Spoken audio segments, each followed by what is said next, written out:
और शुरुआत करते हैं और सबसे पहले बात केरल की ही करेंगे। केरल को कहा जाता है भगवान का अपना देश और भगवान का ये अपना देश फिलहाल त्रासदी का सामना कर रहा है।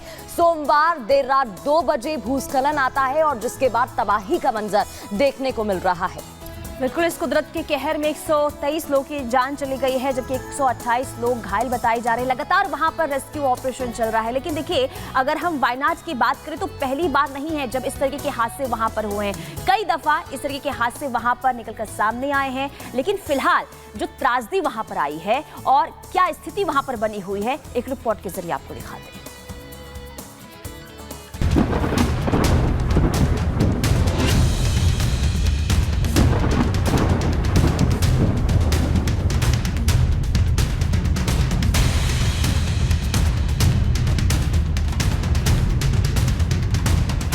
कुदरत जब प्रतिशोध लेने पर उतारू हो जाती है तो इंसानी बस्ती ऐसे ही नेस्तनाबूत हो जाती है, जैसा केरल के वायनाड जिले में मंगलवार आधी रात को हुआ।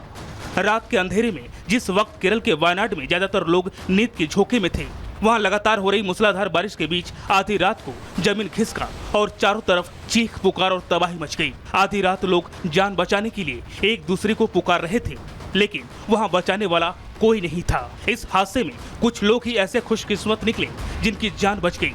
इनमें से एक नाम वायनाड के मुस्तफा अहमद का भी है। मुस्तफा इसलिए खुशकिस्मत निकले क्योंकि वो भूस्खलन के वक्त सोए नहीं थे।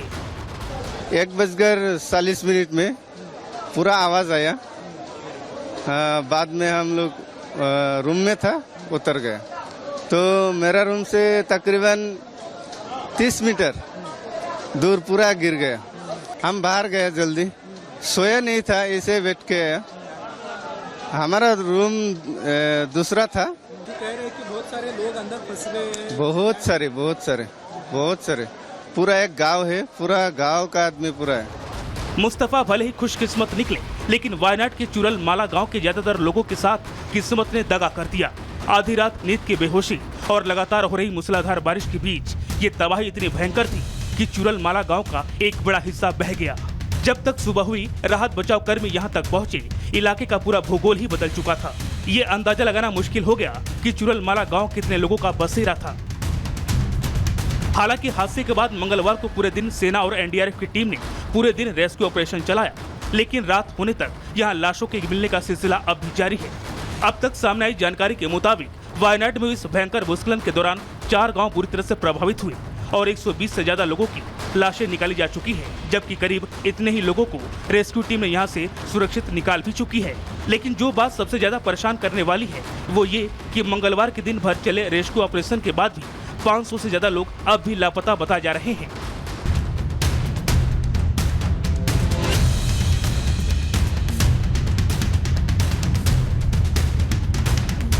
वहीं वायनाड का खराब मौसम भी राहत बचाव की टीम के लिए एक बड़ी चुनौती बना हुआ है। मौसम विभाग ने बुधवार को केरल के कई जिलों में बारिश का रेड और ऑरेंज अलर्ट जारी किया हुआ है, जिसमें पलक्कड़, मलप्पुरम, कोझिकोड, वायनाड, केन्नूर और कासरागोड जिला शामिल है। मौसम विभाग ने नॉर्थ केरला के इन सारे जिलों में एक बार फिर बुधवार के दिन भी भारी बारिश का अनुमान जताया है। वहीं केरल को इस विपत्ति काल में केंद्र सरकार ने भी हर तरह की मदद का आश्वासन दिया है। पीएम ने इस हादसे पर गहरा दुख जताया है और हादसे में अपनों को खोने वाले परिजनों को पीएम राष्ट्रीय राहत कोष से 2 लाख रुपए की अनुग्रह राशि देने की घोषणा की है। लेकिन केरल का ये दर्द इतना बड़ा है कि पूरे देश में इस हादसे के बाद शोक की लहर पैदा कर दी है। मंगलवार को देश का संसद भी वायनाड में टूटे इस प्राकृतिक कहर के बाद केरल के दुख में गमगीन दिखाई दिया। यह जो त्रासदी है, यह सिर्फ केरल की त्रासदी नहीं है, सारा देश इससे द्रवित है। भारत सरकार भी प्रधानमंत्री मोदी जी के नेतृत्व में प्रोएक्टिव होकर के जो भी केरल में राहत कार्य के लिए आवश्यक है वो कर रहे हैं और वो किया जाएगा। जो वहां पर रिलीफ के लिए जो सेंट्रल जो हमारी एजेंसीज हैं उनके तरफ से जो सपोर्ट जाना चाहिए वो वहां पहुंच गई हैं, पहुंचाई जा रही हैं। स्टेट गवर्नमेंट के साथ कोऑर्डिनेशन में काम चल रहा है। बहरहाल वायनाड में हुई इस तबाही के बाद रेस्क्यू ऑपरेशन जारी है। एक तरफ जहां एनडीआरएफ की 20 टीमें ग्राउंड पर लगी हुई हैं, तो वहीं सेना के 200 से ज्यादा जवान और 2 हेलीकॉप्टर भी लगाए गए हैं। मलबे में फंसे लोगों तक पहुंचने के लिए स्पेशल डॉग यूनिट की भी तैनाती की गई है। यहाँ हर वो मुमकिन कोशिश की जा रही है जिससे मलबे में दबे लोगों को जल्द से जल्द निकाला जा सके। Bureau report, Republic Bharat.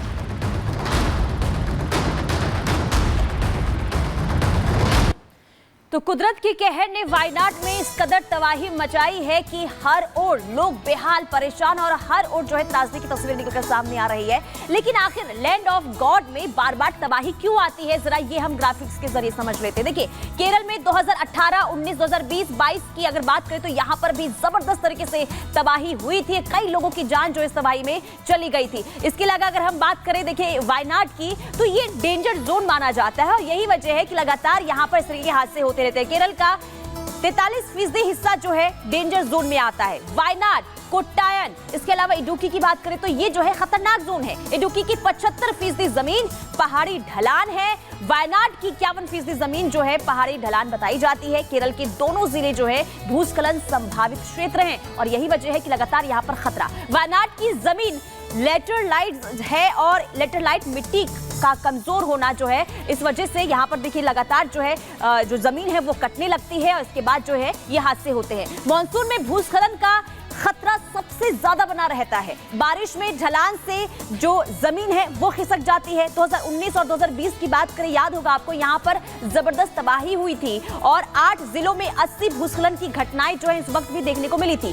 3 दिनों में मारे गए थे 120 लोग। उस समय भी इस तरह की स्थिति बनी थी जहां पर 100 से ज्यादा लोगों की जान चली गई थी। बारिश का पैटर्न बदलने से भी लगातार जो है यहाँ पर खतरा बना रहता है।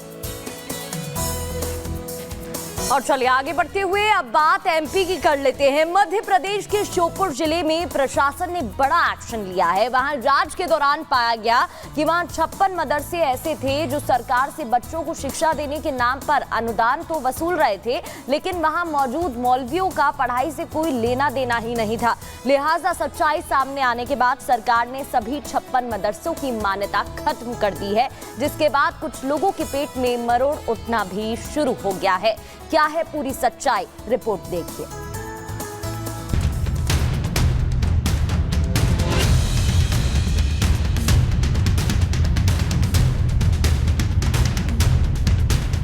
मध्य प्रदेश के श्योपुर जिले में 56 मदरसों की मान्यता रद्द कर दी गई है।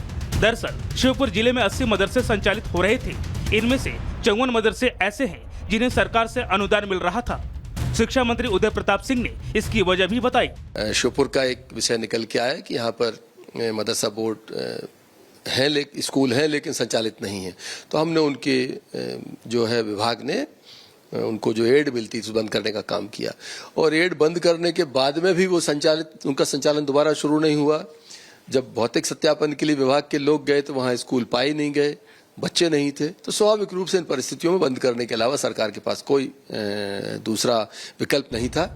श्योपुर में कुल 80 मदरसे चल रहे थे, जिनमें से 50 मदरसे तो ऐसे थे जो केवल कागजों पर चल रहे थे और राज्य सरकार से अनुदान ले रहे थे। जिन मदरसों की मान्यता खत्म की गई है उनमें पढ़ने वाले बच्चों को दूसरे स्कूलों में भर्ती कराया जाएगा। हालांकि जिला शिक्षा अधिकारी का कहना है कि जो मदरसे संचालित नहीं थे उन पर जाँच के बाद कार्रवाई की गयी।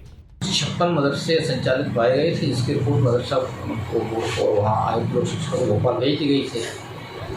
केवल 24 मदरसे थे जो यहाँ संचालित मतलब उस समय संचालित पाए गए थे। मदरसे